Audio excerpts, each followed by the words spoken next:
খুঁজে পাওয়া যাচ্ছে না এনসিপির জনপ্রিয় তিন নেতাকে। গত 2 দিন ধরে পালাতক আছেন নাহিদ, হাসনাত এবং সার্জিস আলম। হঠাৎ করেই ভয়ানক তথ্য ফাঁস। তাহলে কি হতে যাচ্ছে? কিরে হাসনাত জলহস্তি, কিরে নাহিদ পেটকা, কিরে টুকাই আসিফ, কিরে হিজবুতি মাহফুজ, কিরে জমিদারের নাতি সার্জিস আলম, ভয় পাচ্ছিস? আসসালামু আলাইকুম স্যার। ওয়ালাইকুম সালাম। শুনেন, গণ অধিকারের নূর তার নেতা কর্মী নিয়ে জাতীয় পার্টির অফিসে হামলা করতে পারে স্যার। আপনারা সবাই ওইখানে যান। জি স্যার। টার্গেট রাখবেন নূরকে, স্যার। গণহারে লাঠি চার্জ করবেন। সমন্বয়কদের খুঁজে পাওয়া যাচ্ছে না। প্রিয় দর্শক শ্রোতা মণ্ডলী, সমন্বয়করা কোথায় পালিয়ে গেল? হঠাৎ করেই বিপ্লব ভাই কিছু গুরুত্বপূর্ণ তথ্য দিয়েছে। ভিডিওর বিশেষ অংশগুলো শুরুতে দেখেছেন এবং স্বরাষ্ট্র উপদেষ্টা জাহাঙ্গীর আলম তার একটা গোপন কল রেকর্ড, নতুন আরো একটা গোপন কল রেকর্ড ফাঁস হয়েছে। কি বলছেন তিনি, তার কথাগুলো আমরা শুনবো। আশা করছি আপনারা পুরো বিস্তারিত ভিডিওটা দেখবেন এবং ভিডিও শেষে আপনাদের মূল্যবান মতামত কমেন্টে জানাবেন।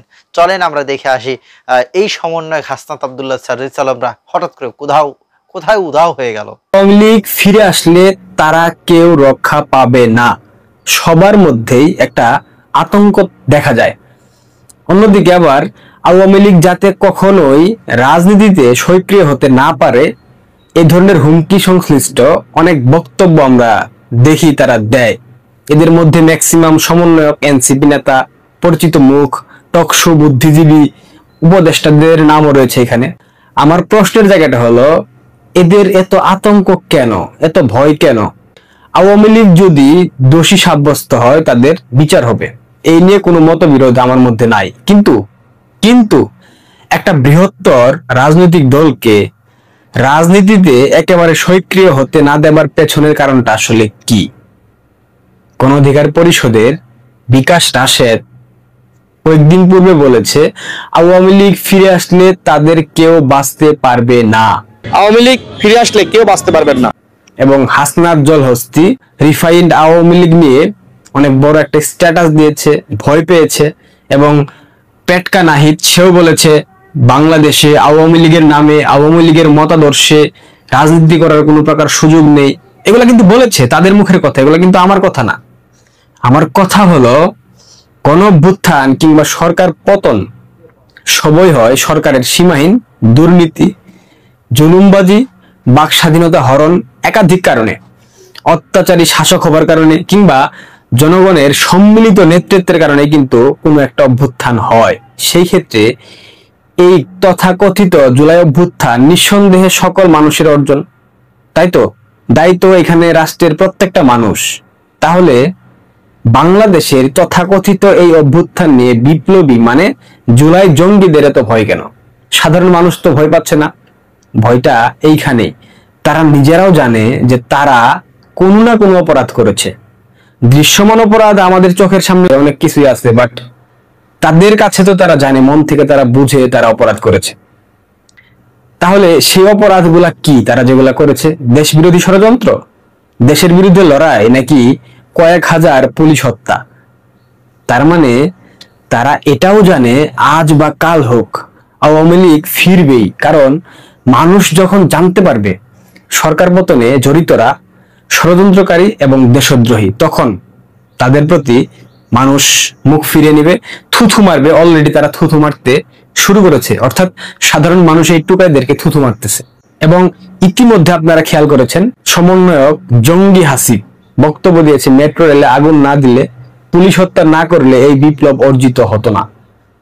6-7 বছর যাবৎ সরকার পতনের কাজ করছে, এই ধরনের বক্তব্য দিয়েছে স্বয়ং এনসিপির আহ্বায়ক নাহিদ ইসলাম। 9 দফা সাজানো হয়, 9 দফার ভিতরে 1 দফার মেসেজটা ছিল। কিন্তু আমরা প্রথমেই 1 দফার দিকে যাই নাই, কারণ আমরা জানি যে এই 1 দফার বা পুরো সরকার পতনের বিষয়টা জনগণের ভিতর থেকে আসতে হবে। মানুষ যখন চূড়ান্তভাবে সিদ্ধান্ত নিয়ে নেবে, আমরা তখন আনুষ্ঠানিক ঘোষণাটা দিব, এবং এইরকমটাই হয়েছিল। 5 আগস্ট সফল না হলে সশস্ত্র যুদ্ধের প্রস্তুতি ছিল বলে টিভি চ্যানেলে সাক্ষাৎকার দিয়েছে টুকাই আসিফ মাহমুদ সজীব ভুইয়া। আমাদের তো এমনকি সশস্ত্র অভ্যুত্থানের প্রস্তুতিও ছিল। 5 তারিখ যদি আমরা সফল না হতাম, হয়তো আমরা অস্ত্র তুলে নেওয়ার ঘোষণা দিতাম। এগুলা কিন্তু সত্য কথা, এগুলা কিন্তু মিডিয়াতে আছে। আন্দোলনে নেতৃত্ব দিয়েছে জঙ্গি সংগঠন, সেটিও স্বীকার করেছে দেশের নিষিদ্ধ সংগঠন জামায়াত। এবং পাকিস্তানের শীর্ষ জঙ্গিদের এইখানে সংশ্লিষ্ট ছিল আন্দোলনে, এইটাও প্রমাণিত হয়ে গেছে। পুলিশ হত্যায় জড়িত থাকার বিষয়ে বক্তব্য দিয়েছে সিরাজগঞ্জের বিএনপির এক নেতা। দেশের বিভিন্ন জায়গায় আগুন, রাষ্ট্রীয় সম্পদ ধ্বংস করা, এই ধরনের বিষয়ে স্বীকারোক্তি দিয়েছে কয়েকজন সমন্বয়ক এবং ছাত্র নেতা। জুলাই সরকার পতনে সেনাবাহিনীর একটা ভূমিকা ছিল, একটা সম্পৃক্ততা ছিল, সেটা খোদ স্বীকার করে নিয়েছে জাতিসংঘের মানবাধিকার বিষয়ক হাই কমিশনার ভলকার তুর্ক। এমন অজস্র স্বীকারোক্তি মিডিয়াতে আছে। এই তথ্য প্রযুক্তির যুগে এই তথ্যপাত্য, এভিডেন্স, সাক্ষী প্রমাণ ইতিমধ্যে ছড়িয়ে পড়েছে পুরো বিশ্বব্যাপী। ভয়টা কি তাহলে এখানে ভয়টা? ইয়েস, ভয়টা এখানেই। জুলাই আন্দোলন যদি গণমানুষের আন্দোলনই হতো বা হয়, তাহলে প্রত্যেকটা পক্ষের ভয় পাবার কথা, অর্থাৎ গণমানুষের ভয় পাবার কথা। যারা স্ট্রাইক ছিল, যারা রাস্তায় নেমেছিল, প্রত্যেকেই ভয় পাবে, আতঙ্কিত হবে। তারা এমনটা ভাববে যে আওয়ামী লীগ ফিরে আসলে তাদের খেয়ে ফেলবে, মেরে ফেলবে, ছিঁড়ে ফেলবে, টেনে ফেলবে, যেমনটা জুলাই জঙ্গিরা ভাবছে। যদি তারা আতঙ্কিত না হয়, তাহলে তাদের মধ্যে ফাটল ধরার কোনো প্রশ্ন আসে না। তাদের মধ্যে অলরেডি ফাটল ধরে গেছে, আপনারা জানেন। আপনারা আরেকটা বিষয় খেয়াল করবেন, শুরুর দিকে, প্রথম দিকে ডক্টর ইউনূসের চারপাশে সকল জুলাই স্টেক হোল্ডারদের দেখা গেলেও বর্তমানে সেই সংখ্যাটা কিন্তু ধীরে ধীরে কমতেছে। এমনকি জুলাই আগস্ট আন্দোলনের অসংখ্য মানুষ রাস্তায় নেমে আসলেও সম্প্রতি তাদের যে জুলাই ঘোষণাপত্র প্রকাশ করা হয়েছে সংসদ ভবনের সামনে মানিক মিয়া এভিনিউতে, সেখানে কিন্তু তেমন সাধারণ মানুষের উপস্থিতি আমরা দেখিনি।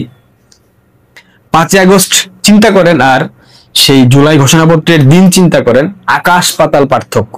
আরেকটা জিনিস, টেলিভিশন, টকশো, পত্র পত্রিকা, সোশ্যাল মিডিয়া, বিভিন্ন প্ল্যাটফর্মে মানুষ কিন্তু এই ছাত্র নেতাদের, এই জুলাই জঙ্গিদেরকে সুযোগ পেলে, সমন্বয়কদেরকে সুযোগ পেলে একদম ধুয়ে মুছে সাফ করে দিচ্ছে। আপনারা জানেন না, এবং আপনারা নিজেরা অনেকেই দিচ্ছেন।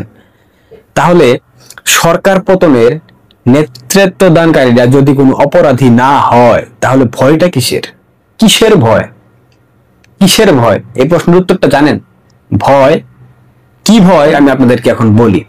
প্রথমত, রাষ্ট্রীয় ভবনগুলোতে, রাষ্ট্রীয় স্থাপনাগুলোতে, উদাহরণস্বরূপ সেতু ভবন, metro rail, data centre, elevated expressway, প্রত্যেকটাতেই অগ্নিকাণ্ড ঘটিয়েছে জুলাই সন্ত্রাসীরা গান পাউডার ব্যবহার করে, জঙ্গি স্টাইলে। দ্বিতীয়ত, বাংলাদেশের 550 থানায় এরা হামলা চালিয়েছে, অস্ত্র লুট করেছে, পুলিশ হত্যা করেছে। এরপর আওয়ামী লীগের নেতাকর্মীদেরকে গাছে ঝুলিয়ে টানিয়ে হত্যা করেছে। লীগের নেতাকর্মী আমি ধরে নিলাম বাদ, কিন্তু রাষ্ট্রীয় স্থাপনায় ধ্বংস, হামলা চালানো, তারপর পুলিশ হত্যা করা, এগুলার কিন্তু ক্ষমা নাই। সব থেকে বড় যে অপরাধ এই সরকার করেছে, সংবিধান না মেনে সরকার গঠন করা হয়েছে। সুপ্রিম কোর্টের অ্যাপিলেট ডিভিশনের যে রেফারেন্স দেওয়া হয়েছে সেটাও ভুয়া। তৎকালীন সময় প্রধান বিচারপতি সেনাবাহিনীর হেফাজতে ছিল, স্বাক্ষর জাল করে এই সরকার গঠন করা হয়েছে। প্রত্যেকটা প্রক্রিয়ায় ষড়যন্ত্র করেছে জামাত। এগুলা ভয় আছে না? সব বাদ দেন, আপনি সব অপরাধ বাদ দেন, ফেলে দেন, ছুঁড়ে ফেলে দেন, কিন্তু সংবিধান অবমাননা করা, অমান্য করার অপরাধ রাষ্ট্রদ্রোহিতা, রাষ্ট্রদ্রোহিতার অপরাধ মৃত্যুদণ্ড। এটা কি তাদের হবে না? নিশ্চিতভাবে হবে। এই ভয়গুলা থেকে তারা মূলত আওয়ামী লীগের ফোবিয়ায় ভুগে। তারা বুঝে, তারা জানে, তারা মানে, তারা স্বীকার করে মনে প্রাণে, তারা বিশ্বাস করে তারা অন্যায় করেছে, তারা অপরাধ করেছে, এবং এই অপরাধের বিচার হবে। এবং লীগ যদি ফিরে আসে, যে কি বিচার হবে, কি নির্মম হবে বিচার, সেটা তারা বুঝে গিয়েছে। এবং তারা এটাও জানে, তাদের শান্তি কাকা ডক্টর ইউনূস আজকে তাদের পতন হলে, ডক্টর ইউনূস সেফ এক্সিট নিয়ে চলে গেলে, এই জুলাই জঙ্গিদের অবস্থান বাংলাদেশে মাটির সাথে মিশিয়ে ফেলবে বাংলাদেশের মানুষদেরকে, বাংলাদেশের মানুষদেরকে ছিঁড়ে ফিরে খাবে, টেনে হিস্ট্রি মেরে ফেলবে। এটা তারা বুঝে গেছে, জেনে গেছে, এবং তারা যে সেফ এক্সিট পাবে না, এটাও তারা মোটামুটি নিশ্চিত হয়ে গিয়েছে। সেফ এক্সিট পাইলেও ইউনূসের সাথে বুড়াবাট্টা 2-3 জন পেতে পারে, এর বাইরে আর কেউ পাবে না। কিরে ভয় পাচ্ছিস? কিরে হাসনাত জলহস্তি, কিরে নাহিদ পেটকা, কিরে টুকাই আসিফ, কিরে হিজবুতি মাহফুজ, কিরে জমিদারের নাতি সার্জিস আলম, ভয় পাচ্ছিস? আসসালামু আলাইকুম স্যার। ওয়ালাইকুম সালাম। শুনেন, গণ অধিকারের নূর তার নেতা কর্মী নিয়ে জাতীয় পার্টির অফিসে হামলা করতে পারে। স্যার। আপনারা সবাই ওইখানে যান। জি স্যার। টার্গেট রাখবেন নূরকে, স্যার। গণহারে লাঠি চার্জ করবেন, জি জি স্যার। নূরকে সামনে পেলে আত্মভাঙ্গা দিবেন। স্যার এতে পরিস্থিতি ঘোলাটে হতে পারে আমার মনে হচ্ছে। শুনেন, এত আশা করছি আপনারা সম্পূর্ণ ভিডিও দেখেছেন এবং এই ভিডিও সম্পর্কে মূল্যবান মতামত কমেন্টে লিখবেন। সমন্বয়ক হাসনাত আব্দুল্লাহ, সার্জিস আলম এবং আরও যারা রয়েছে তাদের আসলে খোঁজ পাওয়া যাচ্ছে না, এটা সত্যি কথা। কই তাদের এখন কিন্তু সেরকম বক্তব্য পাচ্ছি না। আমরা দেখেছি গত কয়েকদিন আগে সার্জিস আলম তিনি চীনে গিয়েছেন এবং চীনে যাওয়ার পর থেকে তিনি সোশ্যাল মিডিয়ায় ব্যাপক পরিমাণে সাড়া জাগিয়েছিলেন এবং ওনার শবনম ফারিয়ার পোস্টে তিনি একটা কমেন্ট করেছিলেন, যে কমেন্টটা সামাজিক যোগাযোগ মাধ্যম তোলপাড় করেছিল। এবং সর্বশেষ আপনারা যেটা দেখলেন, স্বরাষ্ট্র উপদেষ্টা জাহাঙ্গীর আলম তার নামে একটা কল রেকর্ড ফাঁস হয়েছে, যে কল রেকর্ডটা ইতিমধ্যে ভুয়া প্রমাণিত হয়েছে এবং এইরকম কল রেকর্ড চাইলেই এআই দিয়ে তৈরি করা যায়। তবে এইটা আসলে কে করছে, কাহারা করছে, কেনই বা করছে, এইটা আসলে মাথায় আসে না। এত আসলে একটা বাজে কল রেকর্ড মানে কেমনে কি? তো যারা বিশ্বাস করে তারাও আসলে বোকা, যারা তৈরি করে তারা তো আরও মহাবোকা। বা এটা শুনলেই বোঝা যায় যে একটা মিথ্যা ভুয়া কল রেকর্ড। তবে হ্যাঁ, এরকম নির্দেশ আসতে পারে কিনা আপনাদের কাছে কি মনে হয় সেটা অবশ্যই জানাবেন। ধন্যবাদ সকলকে, দেখা হচ্ছে পরবর্তী নতুন কোনো ভিডিওতে।